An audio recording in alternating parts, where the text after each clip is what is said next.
All right, let's dive in. Today we're talking about something really, really fascinating to me, and that's Imam Ali, alayhi salam, Yeah. and his role on the Day of Judgment, Qiyamah. We're going to be uncovering some pretty mind-blowing stuff about the Shia view of the afterlife. Absolutely. It's a topic full of mystery, and, we'll be using Tafseer Al-Qummi as our main source here. That's right. We'll, pull out some of those secrets that people don't really talk about a lot. Yeah, for sure. But to really understand Imam Ali's alayhi salam place on Qiyamah, we've got to go back to the basics. Okay, I'm all ears. Take me back. Back to the very beginning, the creation of Adam, alayhi salam. Think about those angels prostrating before him. Right, and then you have Iblis refusing and getting banished for his pride. Exactly. But here's where it gets interesting. Iblis, he tries to use logic, right? Saying he was made of fire, so he's better than Adam, alayhi salam, who was made from clay. Oh, I see where you're going with this. Yeah. Tafseer al-Qummi uses this as a prime example of Qiyas analogical reasoning and how it falls short when you're trying to grasp something divine. Our human logic, it just can't contain Allah's infinite wisdom. So from the get-go, there's this tension between how we think and the divine will. Exactly. But what always blows my mind is that whole primordial covenant thing, Yeah. all of humanity acknowledging Allah before we were even born. Right, and the Tafsir really emphasizes this as proof that we inherently know God. It's like we all have this spark of the divine inside us, and we confirmed that truth even way back then. It makes you think, if we already acknowledge Allah once, then maybe Judgment Day isn't about proving ourselves to Him, but more about remembering who we really are. That's a deep thought. It also ties into the concept of Rajat, the return of certain people after death. Okay, so how does that work? Well, the Tafsir connects this primordial covenant with the story of Prophet Musa, alayhi salam, and the 70 elders he took up the mountain. Oh yeah, where they demanded to see Allah and got struck by lightning, but then Allah brought them back to life. Exactly. That revival, according to the Tafsir, is a hint at the possibility of Rajat. So maybe death isn't the end for everyone. Exactly. Some, especially those close to the Imams, alayhi salam, might return to this world. Whoa. Okay, so that's a pretty big deal. And speaking of big deals, the Tafsir presents the trials of the prophets as a kind of preview of Judgment Day. Okay, how so? Well, think about Prophet Nuh, alayhi salam, and the Great Flood. It's not just about divine punishment. Right. It's a reminder that Allah's justice reaches beyond this life. Mhm. Or look at Prophet Salih, alayhi salam, and the she-camel. His people defied him, and their destruction is a serious warning about what happens when you reject a prophet. Uh-huh. Then there's Prophet Shrib, alayhi salam, preaching against materialism and corruption. Mm. The fate of his people reminds us that being attached to worldly things can have eternal repercussions. So these stories aren't just ancient history. They're lessons about how our actions in this life echo into the next. It's like Qiyamah is this huge cosmic report card. Exactly. The Tafsir really stresses that link between what we do here and our ultimate fate on Judgment Day. This is heavy stuff, but I want to know, how to navigate all of this. The Qur'an's complicated, right? Even scholars disagree on some verses. Oh, absolutely. It is complicated. And the Tafsir al-Qummi, it acknowledges that, saying the Qur'an has verses with clear meanings, but also verses that can be interpreted in many ways. So how are we supposed to know what those less clear verses mean? That's where the Ahlul-Bayt, alayhi salam, come in. Prophet Muhammad's sallallahu alayhi wa sallam family. Exactly. According to the Tafsir, they hold the key to unlocking those deeper meanings of the Qur'an. Yeah, it makes sense. They would know the Prophet's sallallahu alayhi wa sallam message best. Right. Now, there's one chapter, Surah Baqarah, the longest one, that the Tafsir uses as a model for this. Okay, I see. It's full of stories and teachings that basically tell us how to live a life pleasing to Allah. Can you give me some examples? Sure. The Tafsir points out verses in Surah Baqarah about the importance of spending for the sake of Allah, upholding justice, even when it's hard, and staying true to our promises. These aren't just worldly virtues, they have a huge impact on Judgment Day. So worldly actions have spiritual consequences? It's all connected. Exactly. And it's within this whole grand scheme of creation, prophecy, divine guidance that we start to see Imam Ali's, alayhi salam, special role emerge. Okay, let's talk about Imam Ali, alayhi salam. You said earlier that he's got a crucial role on Judgment Day. But where does he fit into everything we've been talking about? Well, the Tafseer Al-Qummi, it suggests that many verses in the Quran, though they might seem to be about other prophets, actually foreshadow the coming of Imam Ali, alayhi salam. Wait, really? That's amazing. Any examples? Think about Surah Ali Imran, the family of Imran, and Surah Maida, the table spread. The tafsir points to verses in those chapters that subtly hint at Imam Ali's alayhi salam importance and his role as the rightful successor to the Prophet sallallahu alaihi wasallam. So it's like there are hidden layers in the Quran, Mm-hmm.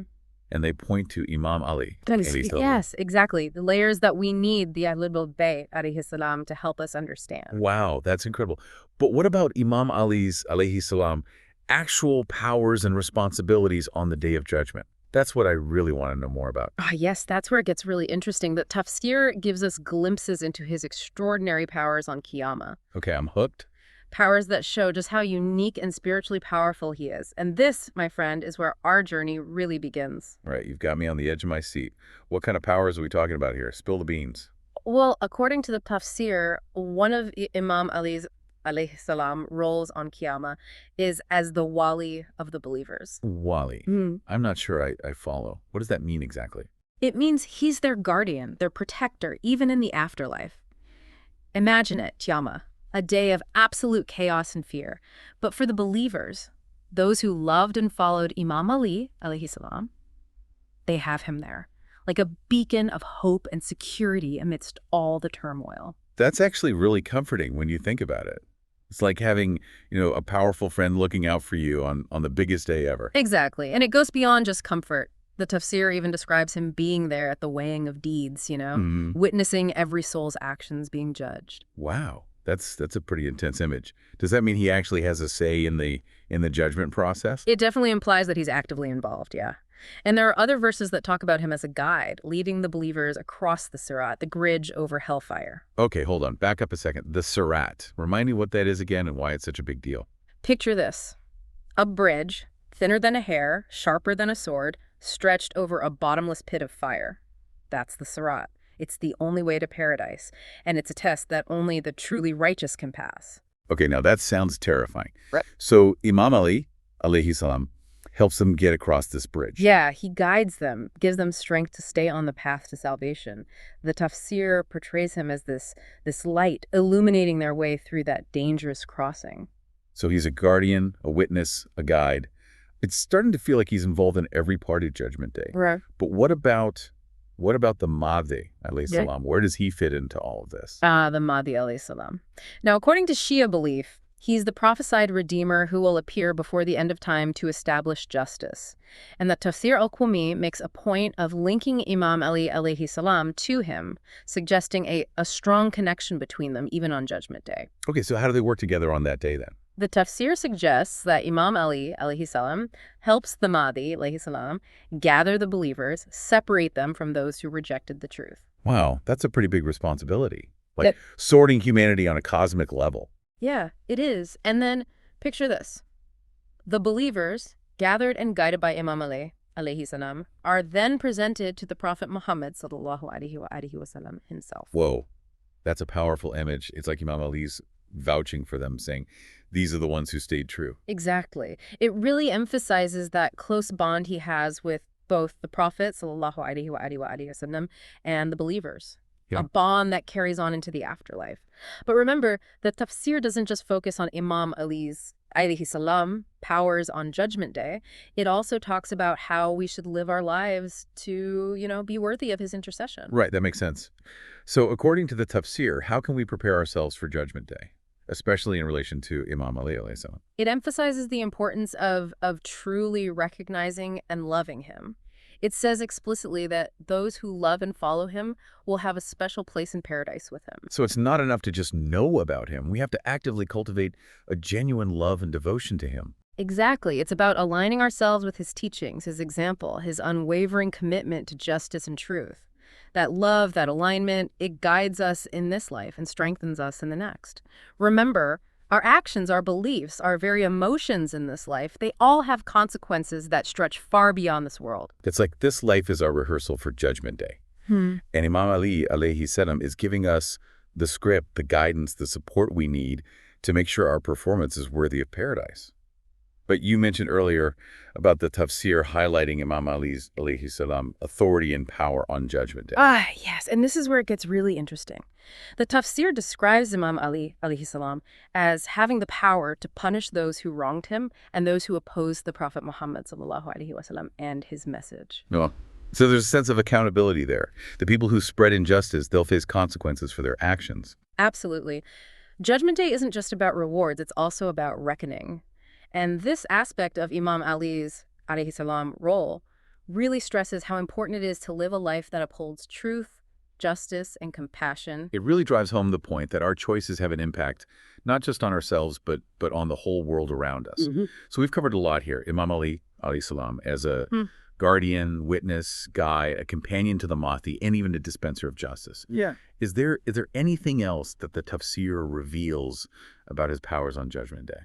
There's one more thing that's really striking. The Tafseer Al-Qummi says that on Judgment Day, even the shadows of those who rejected Allah will be forced to prostrate before him. Wait, even their shadows? That's wild. What does that even mean? It's this powerful symbol of the absolute power of the divine. You know, no matter how much someone might deny Allah in this life, they can't escape his authority in the end. Even their shadows, the very essence of their being, will be forced to acknowledge his power. That's a chilling thought, but it also speaks to how elevated Imam Ali's alayhi salam status truly is. It's like he's a conduit for that divine power.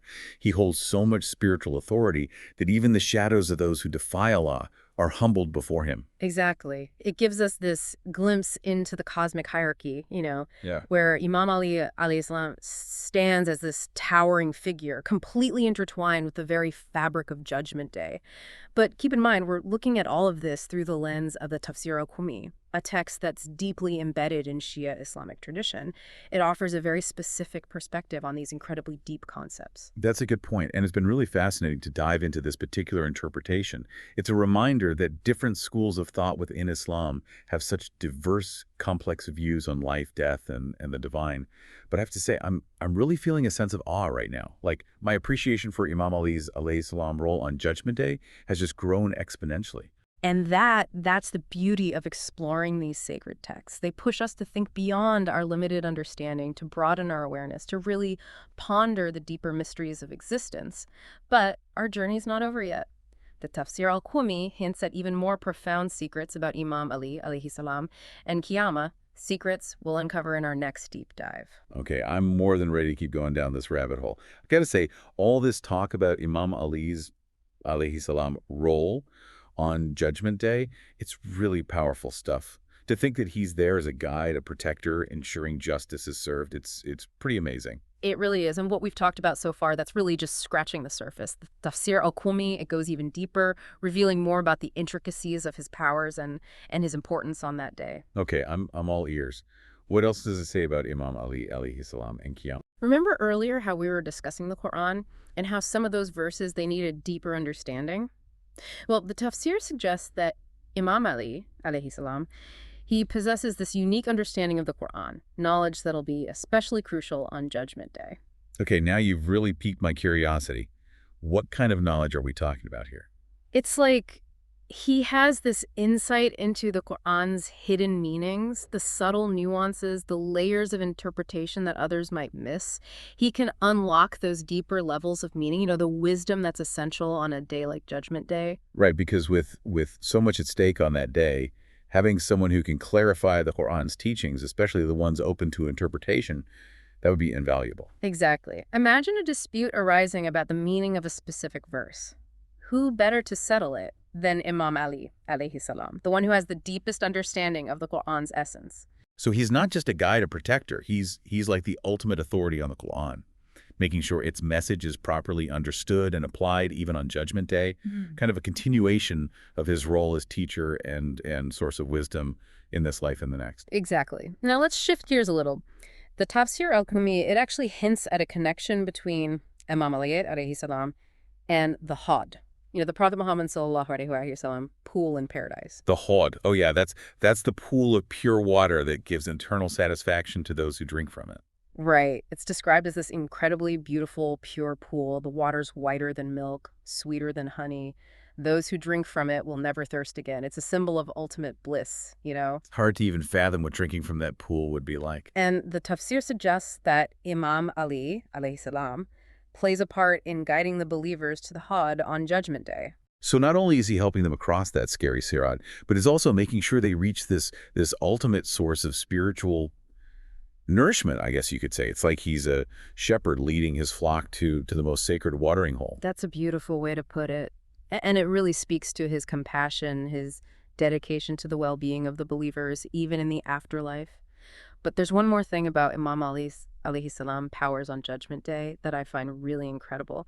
The tafsir indicates he also has the ability to intercede for those who've sinned, you know, to plead for their forgiveness from Allah. Wow, so he's not just a guide, a protector, he's an intercessor too. Yeah. A powerful advocate for those seeking mercy. That's pretty hopeful. It is. Yeah. And this role as intercessor, it highlights a key belief in Shia Islam.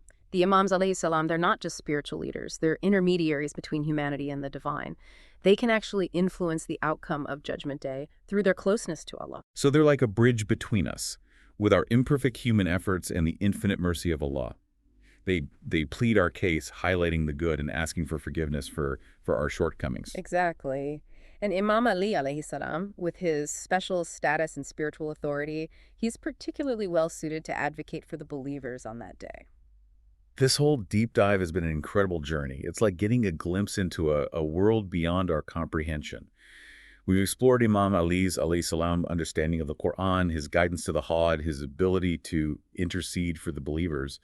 It's clear his role on Judgment Day is, well, it's complex, it's powerful, and ultimately it's rooted in his compassion for humanity. And remember, all of this has been through the perspective of the Tafseer Al-Qummi, a text highly regarded for its insights into Shia beliefs about the afterlife. It's one interpretation among many within the vast and diverse landscape of Islamic thought. True. But even for those who aren't familiar with Shia tradition, I think these interpretations, they offer a really fascinating look at the big questions, life, death, the nature of the divine. It makes us think beyond what we think we know, to really grapple with the idea of judgment, and to consider the consequences of our actions, consequences that stretch beyond this earthly life. Absolutely. And as we wrap up this deep dive, I'd like to leave you with a question posed in the Tafseer Al-Qummi. It asks, if even the shadows of those who rejected Allah are compelled to prostrate before Him on Judgment Day, what does that say about the absolute, all-encompassing power of the divine?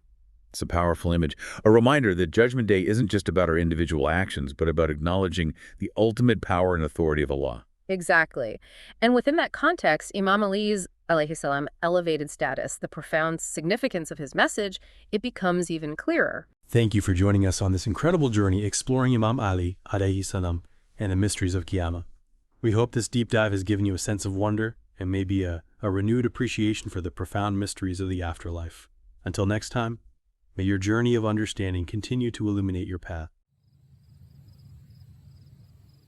O God, O He through whose mercy sinners seek aid, O He to the remembrance of whose beneficence the distressed flee, O He in fear of whom the offenders weep, O comfort of every lonely stranger, O relief of all who are downcast and distressed, O aid of everyone abandoned and alone, O support of every needy outcast. You are He who embraces everything in mercy and knowledge. You are He who have appointed for each creature a share of your favors. You are He whose pardon is higher than His punishment. You are He whose mercy runs before His wrath. You are He whose bestowal is greater than His withholding. You are He by whose mercy all creatures are embraced. You are He who desires no repayment by him upon whom He bestows. You are He who does not overdo the punishment of him who disobeys you. And I, my God, am your servant whom you commanded to supplicate, and who said, I am at your service and disposal. Here am I, my Lord, thrown down before you. I am he whose back offenses have weighed down. I am he whose lifetime sins have consumed. I am he who was disobedient in his ignorance, while you did not deserve that from him. Will you, my God, be merciful toward him who supplicates you, that I should bring my supplication before you? Will you forgive him who weeps to you, that I should hurry to weep? Will you show forbearance toward him who puts his face in the dust before you in lowliness? Will you free from need him who complains to you of his indigent need with confidence? My God, disappoint not him who finds no bestower other than you, and abandon not him who cannot be freed from his need for you through less than you. My God, so bless Muhammad and his household. Turn not away from me when I have turned my face toward you. Deprive me not when I have besought you, and slap not my brow with rejection when I have stood before you.